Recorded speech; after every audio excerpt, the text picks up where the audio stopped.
제가 사회자가 아니라 이제 발표자로 잠깐 변신을 해서 지구 경영학 박사로서 발표를 이어가도록 하겠습니다. 제가 오늘 발표할 주제는 사회 경제적 불평등과 홍익인간이라는 주제입니다. 지구 경영을 실천하기 위해서 어떠한 정치 철학이 새롭게 필요한데 그런 기초를 만들어 나가기 위해서 지금까지 이제 탐색을 해왔던 것 이런 이야기들을 여러분들께 좀 공유를 하고자 합니다. 저는 국제내교육협회에서 일을 하고 있고요. 그래서 뇌교육에서 지구 경영학으로 어떻게 이어갈까 굉장히 고민을 많이 했습니다. 그래서 유네스코의 그 헌장에 나와 있는 헌장 전문에 나와 있는 구절에서 시작을 하기로 했습니다. 유엔이 우리가 인류가 1, 2차 세계대전을 거치면서 더 이상 이렇게 참혹한 전쟁이 일어나선 안 된다라는 마음으로 국제사회가 함께 평화를 유지하기 위해 노력하자. 는 취지에서 유엔을 만들었고요. 그리고 그 전문 기구 중에 하나로 유네스코가 있습니다. 유네스코 그 헌장 전문에 보면 이런 이야기가 있습니다. 전쟁은 인간의 마음속에서 생기는 것이므로 평화의 방벽을 세워야 할 것도 인간의 마음속이다. 즉 그 정부 간의 국가 간의 어떤 정치적인 혹은 경제적인 이런 조정이 있을 수는 있지만 이 평화가 지속되기 위해서는 결국에 가서는 사람들의 마음이 바뀌어야 하고 사람들이 평화로워져야 한다 하는 이야기라고 볼 수 있습니다. 이 뇌교육은 어떻게 보면 이제 우리가 많이 알고 있는 것은 뇌를 잘 활용하는 것 그리고 뇌 속에서 일어나는 여러 가지 그 정보 처리 과정들 감정이나 생각들 이런 것들을 내가 주인이 되는 것 이런 과정들로 많이 알려져 있고요. 뇌교육의 원천 기술이라고 할 수 있는 것이 뇌운영 시스템 5단계인데요. 이 과정을 통해서 한 사람이 처음에 자신의 뇌에 대해서 감각을 깨우고 그 5단계를 거치면서 뇌의 주인이 되고 내 삶의 주인이 되는 그런 사람으로 이제 성장하는 이 시스템을 갖고 있습니다. 그리고 이 시스템을 토대로 해서 다양한 프로그램들이 개발이 되어 있는데요. 이런 과정들을 통해서 뇌교육이 궁극적으로 지향하는 것은 무엇일까? 뇌교육은 홍익인간이라는 한민족의 건국 이념 그리고 교육 이념을 기반으로 해서 만들어진 것인데요. 궁극적으로 지향하는 것은 이것입니다. 평화의 실현. 유엔이 지향하는 것하고도 같고 인류 모두가 궁극적으로 지향하는 것이 평화롭고 공생할 수 있는 그런 삶입니다. 그런데 이 뇌교육이 그러한 구체적인 방법으로서 창안이 됐고 지금까지 이제 발전을 해오고 있습니다. 이 사진은 뇌교육이 처음으로 국제사회에 공식적으로 소개되었던 행사입니다. 뉴욕에 있는 유엔 본부에서 뇌교육 국제 포럼 컨퍼런스가 열렸었고요. 이때 뇌교육이 평화 실현을 위한 구체적인 도구와 방법이다라고 이렇게 소개가 되었습니다. 네. 그래서 이 뇌교육을 통해서 사람들이 개인이 처음에 자신의 그 감각을 먼저 깨우고 회복하고 그러면서 자기에 대해서 자신의 가치를 정말 나는 가치 있는 존재이다라는 이제 자각을 하게 되고 그리고 내가 선택해서 내가 원하는 것을 창조할 수 있다. 그런 이제 주체라는 자각을 하게 되고 여기까지 오게 되면 그다음부터 이러한 사람들이 모여서 나뿐만 아니라 이 사회를 그리고 국가를 이 지구 공동체를 함께 바꿔나가는 그런 활동을 하게 됩니다. 이런 것들이 결국은 어떤 정치라는 것을 통해서 이루어질 수밖에 없는데요. 그러다 보니까 어떤 정치 철학을 새롭게 정립할 필요가 있다라는 그런 이제 생각을 하게 되었습니다. 그러면 우리가 지금 살고 있는 이 사회에서는 이런 사회 경제적 불평등 문제는 사실 우리나라나 미국 특정한 국가만의 문제가 아니라 사실은 대부분의 나라에서 지금 굉장히 심각하게 심화가 되고 있고 그리고 이것으로 인해서 사회가 양극화가 일어나고 있습니다. 그런데 이 문제를 우리는 어떻게 해결을 할 수 있을까? 그러면 대부분의 국가들, 자본주의를 채택한 국가들이 사실은 대부분 이제 그 경제적으로 부유한 국가들인데요. 이 국가들은 정치 이념으로서 자유민주주의를 선택을 하고 있습니다. 이 자유민주주의는 어떤 한계가 있길래 우리가 이런 사회 경제적 불평등 문제가 계속 심화가 되는데 이거를 극복할 수가 없는 것일까? 그리고 이 자유민주주의라는 정치 이념을 극복하기 위해서는 홍익인간 사상으로부터 우리는 어떤 인사이트를 얻을 수 있을까? 이런 고민들을 좀 해봤습니다. 그래서 자유민주주의라는 것은 자유주의와 민주주의를 이제 결합한 말입니다. 16세기부터 시작해서 이제 서구에서 자유주의의 그런 이제 사상적인 흐름이 일어나면서 여기에 민주주의를 이제 나중에 결합을 한 것인데요. 그러다 보니까 자유주의가 설정한 한계 내에서 작동하는 민주주의라고 할 수 있습니다. 대표적으로는 대의민주제를 채택을 하면서 일반 대중의 정치 참여를 최소화하는 형태의 민주주의라고 할 수 있습니다. 그래서 제가 이 자유민주주의에서 사회 경제적 불평등을 적극적으로 해결하는 것을 막는 그 내재적 한계를 한 3가지로 뽑아봤는데요. 그 첫 번째는 자유주의가 그 태동에 있어서는 어떤 봉건제가 갖고 있었던 억압적인 것을로부터 개인의 자유를 주장하는 것, 사상의 자유, 종교의 자유 이런 것들을 주장하는 거에서 출발했지만 사실은 이런 그것도 이제 개인의 어떤 모든 흔들리지 않는 지식의 기초로서 도덕의 기초로서 개인을 내세운 것이죠. 그런데 이런 것들이 물리적인 힘을 얻을 수는 없었습니다. 이 물리적인 힘을 얻게 된 것은 당시에 산업혁명이 진행이 되면서 일어났던 그 부르주아 계층, 이 부르주아 계층의 니즈와 맞았기 때문에 이런 것들이 현실 속에서 힘을 얻게 되었는데요. 이 부르주아 계급이 원했던 것은 자신들이 사적인 이익을 추구하고 그다음에 재산을 소유하고 이런 것들에 대해서 정말 흔들리지 않는 어떤 절대적인 가치로 그 명분을 만들어주는 것을 원했습니다. 그리고 그것을 자유주의에서 그 가능성을 보았고요. 그래서 결국에 가서는 자유가 어떤 의미로 시작이 되었든 간에 이런 것들이 현실화되면서 구체화된 내용에 있어서는 그 자유는 재산, 사적인 소유에 대한 자유 그리고 그것들은 누구도 터치할 수 없는 그런 자연이 준 신성 불가침의 권리다라는 그런 이론으로 정립된 것이 이제 자유주의입니다. 그러다 보니까 어떤 이제 사회 경제적 불평등을 해결하기 위해서 외부적인 국가가 개입하려고 할 때 이런 것들은 개인의 자유를 침해하는 것으로 원칙적으로 받아들여질 수 없게 됩니다. 그리고 두 번째는 이제 정치의 영역이 자유민주주의 안에서는 가장 가치 있는 영역은 이런 이제 정치가 이루어지는 영역이라기보다는 나만의 공간에서 나의 자아 실현을 하고 그리고 나의 개인적인 이익을 추구하고 이런 것들이 가장 가치 있는 것입니다. 그리고 정치라는 영역은 나의 사적인 영역을 보호하기 위해서 그리고 개인의 이익을 극대화하기 위해서 타협하고 투쟁하고 대립하는 그런 공간이 됩니다. 그러다 보니까 나 개인의 이익을 넘어선 어떤 공공선을 위해서 우리가 함께 힘을 모아야 하는 그런 일이 있을 때 정치는 그런 역할을 하지 못하게 됩니다. 그리고 특히나 이제 경제적인 격차가 심화될수록 이런 경제적인 이해관계에 대해서 정치가 양극화될 수밖에 없는 그런 한계를 이제 지니게 됩니다. 그런 것들이 저희가 지금 대한민국 그리고 미국 많은 나라에서 목격하는 그런 양극화 현상입니다. 그리고 마지막으로 자유민주주의에서 허용하는 평등이라는 것은 어떤 이제 정치적인 평등에 있어서는 참정권, 보통선거제를 허용을 했고요.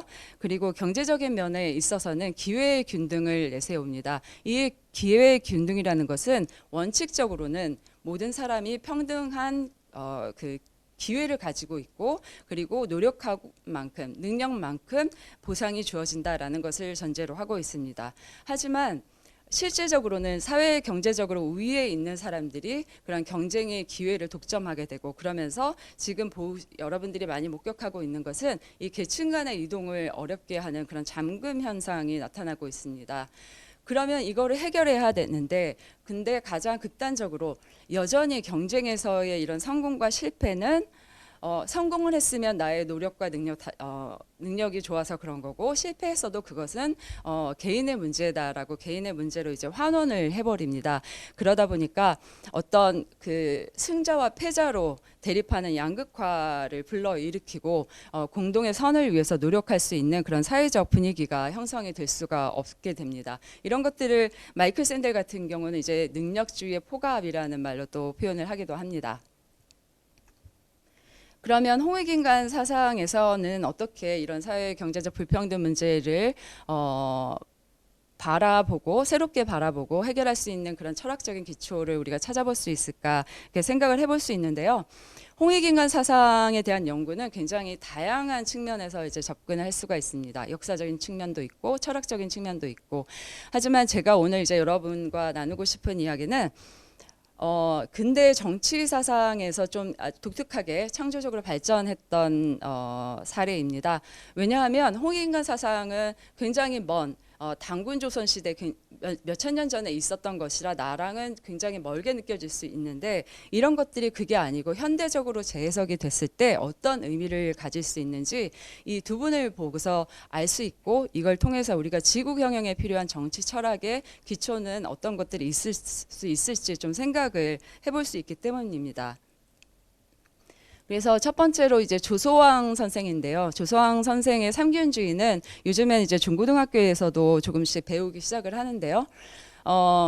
조소왕 선생이 이 삼균주의를 정립을 했지만 사실은 당시에 그 좌우 진영에서 독립운동을 하던 좌우 진영에서 모두 여기에 대해서 공감을 하고 받아들였고 그리고 대한민국 임시정부는 독립하고 그리고 신국가를 건설할 때 그 계획의 기초로 조소왕의 삼균주의를 채택을 했습니다. 그렇게 해서 대한민국의 건국강령이 만들어졌고요. 독립을 하고 나서 해방이 되고 나서 1948년에 대한민국 재헌 헌법에도 이 삼균주의의 정신이 그대로 녹아들어 있게 됩니다.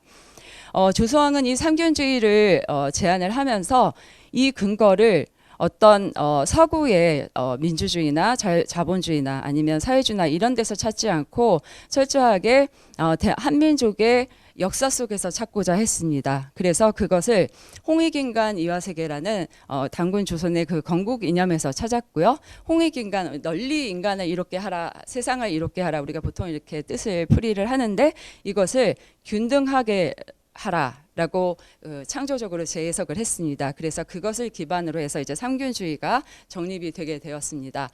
그리고 삼균주의 세 가지 균등인데요.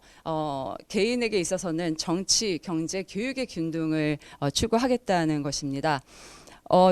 자유민주주의는 정치적인 평등만을 내세웠고 그리고 사회주의나 공산주의는 경제적인 평등을 우선순위에 두었습니다. 그런데 조서왕과 그리고 그 당시에 많은 독립운동가들이 목격했던 대로 이 두 가지 모두 다 진정한 민주주의를 이루지 못하고 한쪽은 엘리트와 그리고 부르주아의 독재로 끝났고 또 한쪽에서는 프롤레타리아트 무산 계급의 독재로 끝났다. 이렇게 이제 비판을 하면서 우리는 새로운 민주주의가 대한민국에 필요한데 그 민주주의는 바로 홍익인간의 건국 이념에서 가져와서 정초한 그런 삼균주의를 우리는 추구하겠다. 그것이 우리의 새로운 민주주의다. 이렇게 제창을 했습니다. 그렇다면 우리가 여기서 이제 삼균주의의 균등의 범위가 어딜까? 자유민주주의의 그런 기회의 균등 그리고 정치적 평등이 가졌던 한계 그리고 사회주의나 공산주의가 가졌던 경제적 평등만 추구했던 것이 가졌던 한계 이 모든 것들을 넘어서는 어떤 통합적인 의미가 있을까 한 세 가지 의미로 균등의 범위를 한번 정리를 해봤는데요.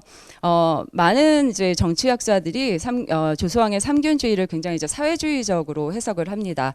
하지만 그 사회주의에서 주장을 했던 그 평등의 공산주의에서 주장했던 그런 평등이 굉장히 그 사회를 다이내믹 역동적으로 만들지 못했고 실패를 했기 때문에 만약에 그렇다면 우리는 이 삼균주의로부터 어떠한 인사이트를 얻을 수 없기 때문에 다른 의미가 있지 않을까 이렇게 해서 좀 찾아보게 되었고 많은 학자들은 아니지만 일부 학자들이 이제 여기에서 새로운 의미 그리고 자유주의, 자유민주주의와 사회주의, 공산주의를 통합할 수 있는 새로운 의미의 균등의 의미를 또 이제 분석을 하기도 했습니다. 그래서 그 내용을 여러분께 간단하게 소개를 해드리면 우선 첫 번째는 전제적 관계의 해소입니다.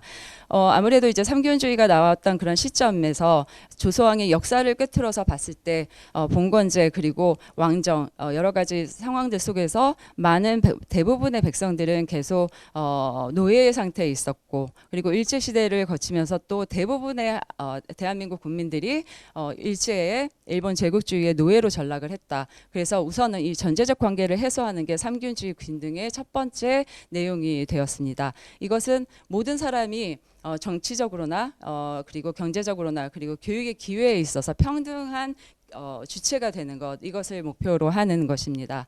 그리고 두 번째는 하지만 여기까지는 어떤 이제 기회가 주어졌지만 여기서 끝나면 안 된다. 우리는 끝까지 가장 최고의 균등한 상태를 만들어야 한다. 그래서 균권, 균부, 균치의 종국 국경을 추구한다. 이렇게 선언을 합니다. 그래서 이 부분에서 이제 많은 사람들이 사회주의적인 평등이다. 이렇게 사회주의다, 삼균주의는 이렇게 이제 평가를 하는데요. 근데 이제 마지막으로 또 이제 살펴볼 것은 다른 문건에서 이제 조소왕이 정리를 한 내용인데. 이 균등이라는 것은 은능은분의 소비를 균등하게 하고 그러니까 능력에 맞게 자신의 능력만큼 그리고 자신의 역할만큼 균등하게 분배를 한다.